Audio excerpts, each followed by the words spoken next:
Hey everyone, PL Stewart here again for the last of my spontaneous reviews for today. Again, enjoying a day off and trying to take advantage to film some reviews and catch up on what I'm behind on. Almost caught up, but strategically, there's a few reviews I'm going to leave for later on, perhaps the end of this month, beginning of next month. The end of the month is always here. So likely, yeah, I'll probably carry over to next month. But in any event, today I'm here to talk about A Master of Djinn by Djèlí Clark.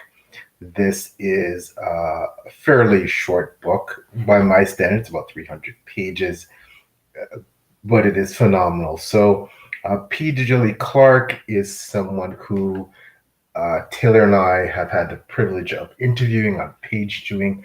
Please, if you're browsing through the Page Chewing catalog and looking at all the videos, check out our interview with Djèlí Clark. He is such a warm, wonderful, fantastic person, and of course, a brilliant author. And Taylor is, I am a fan, of course, and Taylor's a huge fan of his work. He has very much succeeded at writing short fiction. He has won several very high profile awards and been nominated for most of the high profile awards in the traditionally published sphere, i.e., the Hugo, the Locust, the Nebula. He's been nominated for a lot of them. British Fantasy Award. He's won quite a few of those awards, and he is an academic. He's a professor, a historical professor. And this author really knows how to incorporate history and with his fantasy. So essentially, an alternative history and or historical fantasy, however you'd like to look at it. That's what he does really well. So once again, check out all of his novels and his short fiction. Master of Djinn is just one of them. This was also nominated for Ignite, Locust, Nebula, and won them all.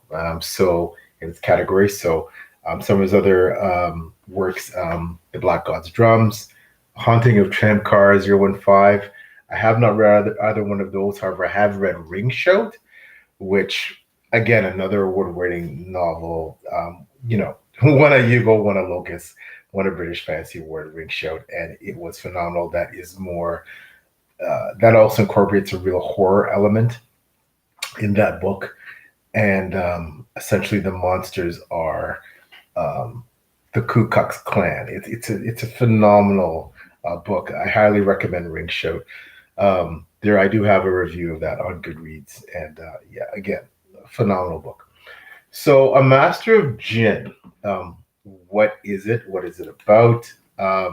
So, I love this setting. So, this is set in an alternate 1912, circa 1912, Egypt, in Cairo. So, the protagonist of the book is an agent with an organization that's known as the Ministry of Alchemy and Enchantment and Supernatural Entities.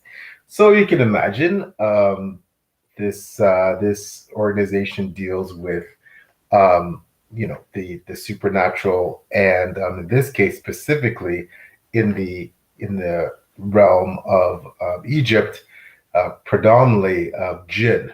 That's the titular Jinn. So what happens here is that the protagonist, whose name is Fatima, she is a very well-respected and accomplished agent, essentially something almost akin to a law enforcement officer for this agency, this Ministry of Alchemy, Enchantments, and Supernatural Entities. And she is tasked to take on this murder mystery. Now, this murder is of a very controversial and mysterious figure, this very enigmatic personality who is named Al-Jahiz. So Al-Jahiz is seen as the person responsible for bringing the jinn and all these magical beings into the world. So he's revered in many circles. Now, very suddenly and under very, very odd circumstances, mysterious circumstances, 50 years prior to the events of this book, Al-Jahiz vanished. Now, since he disappeared, there has been a group, a movement, which has been started, essentially in his honor, almost like a cult group that worships Al-Jahiz. And it is the members of that group which end up dead in this mass murder, essentially. And our main character, Fatima, has to solve the mystery, the whodunit of who killed all of these people who were the members of this group that was following Al-Jahiz. So that's, without giving away spoilers, that's essentially the plot.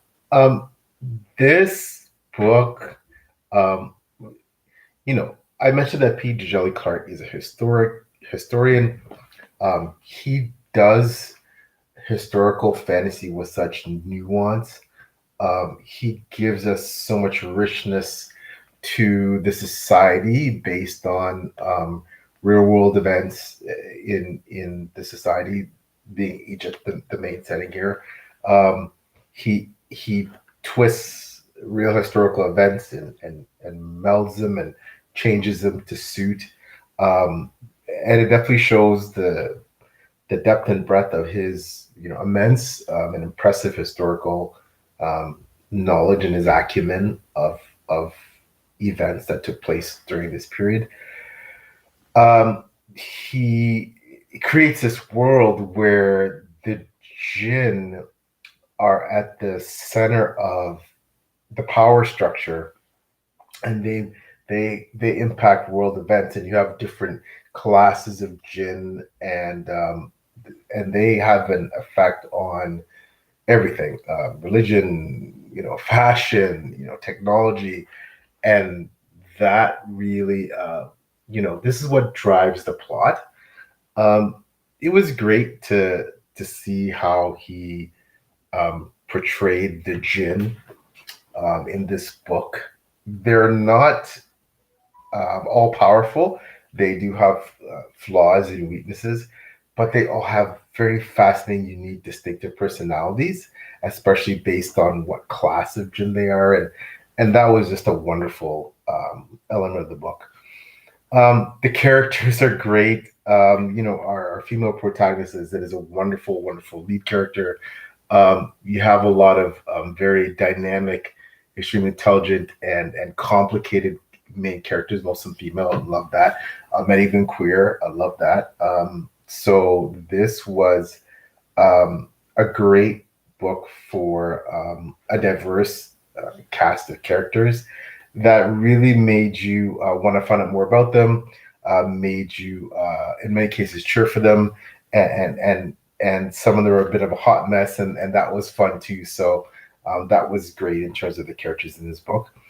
The setting is somewhat, I'd say, it's steampunkish. Now, realizing that this is circa 1912's Cairo, it takes us to a time where that onset of a lot of the technological advantages that we enjoy today coming slowly to the forefront, but we're still in an age just a few years earlier where it's predominantly horse-drawn carriages, things like that. But now we're moving into a new era of human advancement, and it's a really fascinating era. And I love how Djèlí Clark plays with that era, and this book is awesome. There's a few of his books are set with some of the characters, including the main character Fatma, in the the other novels. So this is part of a larger universe, and Fatma figures in other books, and so do some of the other characters in this book. So I simply would recommend you read everything that this author writes, because this was fabulous. Again, a short book that you can power through. It's fast paced, it's very engaging, lots of great action. Yet, Djèlí Clark, he doesn't scrimp on world building and character development and lore, and he just makes this, somehow he makes this in such a compact novel. He does a great job doing it. That's a specialized skill. So I can see why he's won so many awards and is so highly acclaimed for his short fiction. So short review here. That is my review of Master of Djinn. Check it out. Again, please check out P. Djèlí Clark's interview that we did with him on Page Tune with Taylor and I. With the honor of doing that. It was fabulous. We had a great time. And once again, check out his work. I put a link to Goodreads, the Goodreads link for this book in the bottom here of the review. So that's my review of Master of Djinn. And thanks again for listening and watching. And we'll see you next time. Bye now.